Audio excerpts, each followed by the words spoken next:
Bonjour, c'est Kevin et bienvenue dans ce nouveau podcast, toujours dans la continuité du podcast numéro 56 dans lequel je t'ai annoncé une étude de cas sur les différents sites de niche que je vais lancer à partir d'octobre. Et dans ce podcast, on va vraiment se focaliser sur tout ce qui va être référencement parce que, on le sait, toi comme moi, c'est le nerf de la guerre. Donc je vais te montrer comment est-ce que je vais m'y prendre pour référencer donc l'ensemble des 4 sites. Je vais y arriver.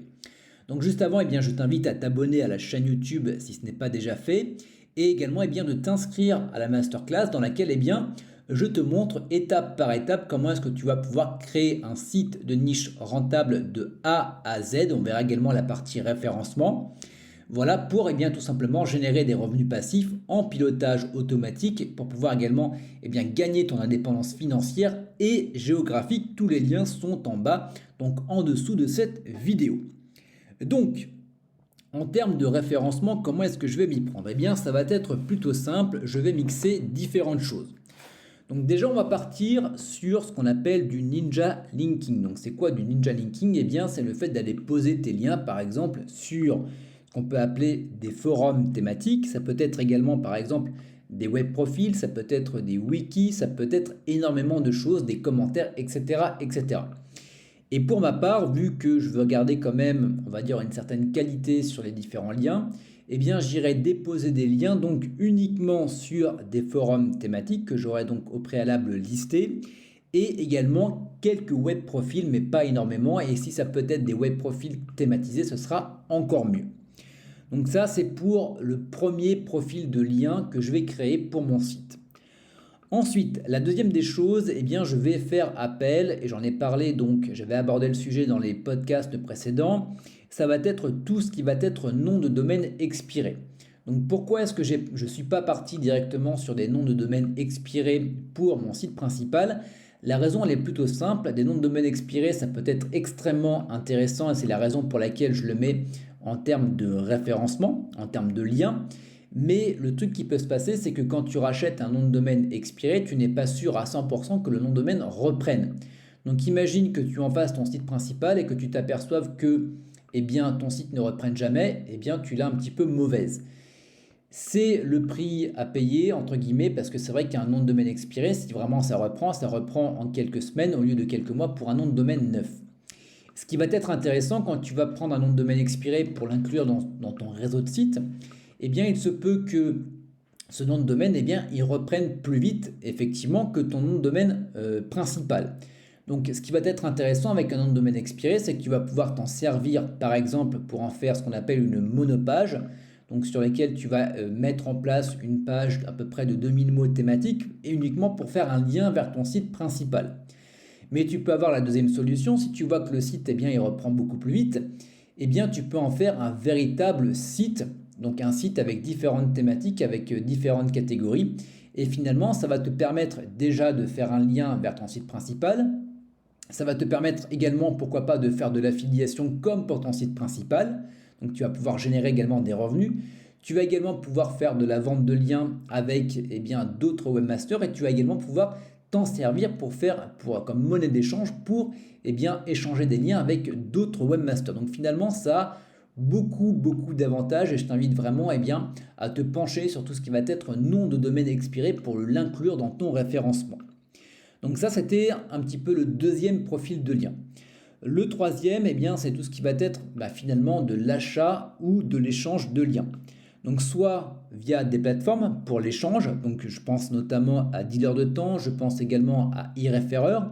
Donc avec eReferrer, tu as une petite technique pour pouvoir également publier du contenu de manière gratuite. Donc voilà, ça je le garde pour moi et je le garde pour les membres des différents programmes des différents programmes de formation.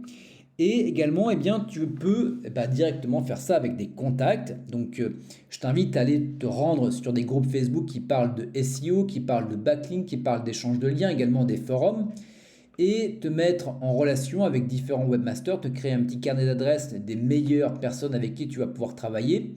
Et soit tu te sers de tes sites qui vont être des noms de domaine expirés pour faire de l'échange, ou également si tu as un petit peu de budget, tu peux acheter des liens.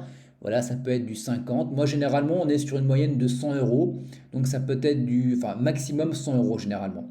Ou alors, c'est un super lien et je mets un petit peu plus. Mais voilà, j'ai généralement jamais au-dessus de 100 euros un lien. La raison est très simple, c'est que ben, déjà la concurrence est très faible, donc j'ai pas forcément besoin d'aller chercher des liens extrêmement, ce qu'on appelle trustés pour pouvoir ranker. Donc ça, bah, finalement, c'est les trois types de stratégies, les trois profils de liens que je vais mettre en place pour ces différents sites. Et donc, parce qu'on va se donner un but finalement. Donc le but, ça va être d'avoir 15 domaines référents le premier mois sur l'ensemble de mes sites. Donc ça peut aller très vite. Donc il faut simplement mettre en place de l'organisation. Donc tu peux avoir par exemple 5 forums, 2 web profils. Tu peux avoir, donc ça fait 8, 9, 10 avec 2 noms de domaine expirés. Et après, tu peux faire un achat de liens. Il te restera à faire 4 échanges de liens également. Tu peux faire du remplissage. Donc finalement, les 15 liens, les 15 backlinks, on va plutôt dire les 15 domaines référents, c'est plutôt simple à avoir le premier mois. Ensuite, je vais me donner également un objectif de 60 domaines référents au bout de 3 mois. Donc on commence à mettre la barre un petit peu au-dessus. Donc je vais peut-être acheter un peu plus de liens à ce moment-là. Après, je vais voir comment réagissent les sites. Si je vois que finalement 40 liens, ça suffit, je ne vais pas forcément me casser la tête à en faire plus. Je pourrais après diluer tout ça dans le temps. Et le but final, c'est d'essayer d'avoir à peu près 100 domaines référents, alors de qualité. Si j'en ai que 50, mais c'est que c'est vraiment de la grosse qualité également, je m'en contenterai.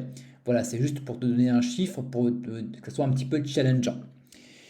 Donc voilà, pour résumer, 15 domaines référents le premier mois, entre 40 et 60 au bout de 3 mois, et on va se dire entre 60 et 100 pour 6 mois. Et normalement, ça me permettra d'avoir des sites qui sont finalement bien intégrés dans la thématique, voilà, qui vont peser finalement, on va être sur des sites de niche qui vont commencer à être des sites de niche d'autorité et qui vont me durer pendant des mois et des années, qui vont me rapporter des revenus comme ça de manière mensuelle en pilotage automatique. Et ça tombe bien parce qu'on va en parler dans le podcast de demain dans lequel je vais tout simplement te dire combien j'espère et combien je pense gagner avec l'ensemble de ces sites que je suis en train de créer. Donc on se retrouve dès demain. Ciao, bye bye.